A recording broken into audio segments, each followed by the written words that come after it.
In a futuristic Chicago, society has been divided in 5 factions: abnegation, amity, candor, dauntless, and erudite. Divergent is the first novel of a trilogy written by Veronica Roth that depicts a dystopian world in the city of Chicago. It then has been adapted into a film in 2014. The story follows the life of Beatrice, a 16-year-old girl who lives in a post-apocalyptic world where society has been divided in 5 factions. She has to choose one of them for the rest of her life. For this, she needs to take a test.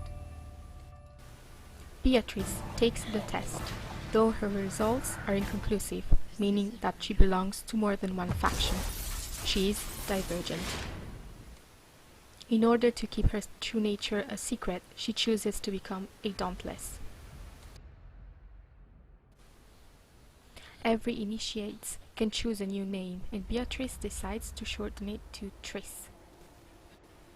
The training to become a dauntless is divided in 3 phases, which will evaluate each initiate and cut off some of them. Tris initially struggles, ranking below the cutoff, but after discovering her secret, 4 helps her and makes the final cut.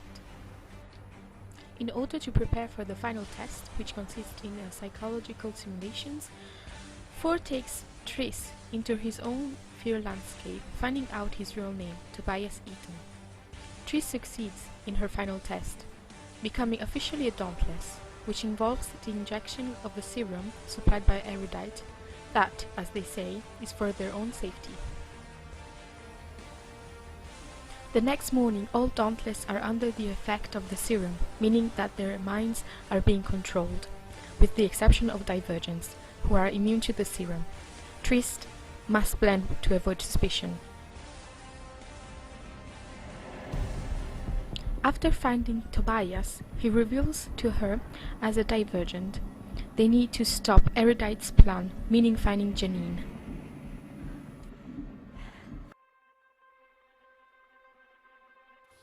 Together, they force Janine to cancel the program by using a sample of her mind control serum. With the others, Tris and Tobias escape from the compound and board a train headed outside the city.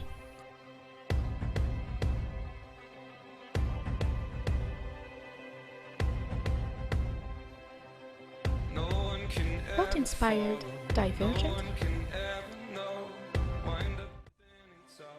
Well, I kind of got the little piece of the idea for the books when I was enrolled in a psychology class my first year at university. I was learning about exposure therapy, which is a method of treating people with anxiety and phobias in which they're repeatedly exposed to the thing that scares them in a safe environment until they learn a healthier response to that thing, whatever it is. And that's where I came up with the creepy simulated realities that the Dauntless use to help people eradicate their fears. So after that, I just kind of pieced the rest of the world together. What are the differences between the book and the film?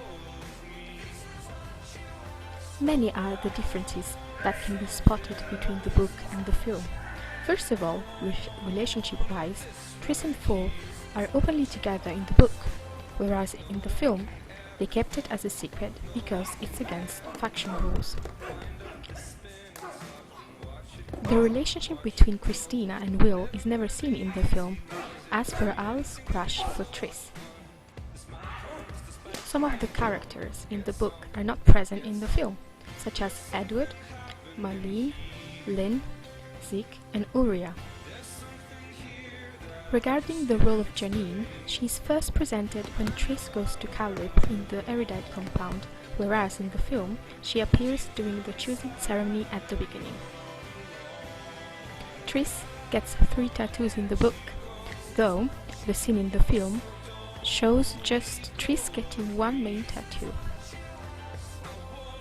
During Tris' test in the book, where she is facing an angry dog, the voice asks her to choose between a piece of cheese and a knife, contrary to the film, where the choice is between a knife and a piece of meat. At the end of the film, Tris deletes Janine's program, whilst in the book, the hard disk, which includes all the files, is stolen. Cut. That was very authentic. Okay, let's go again.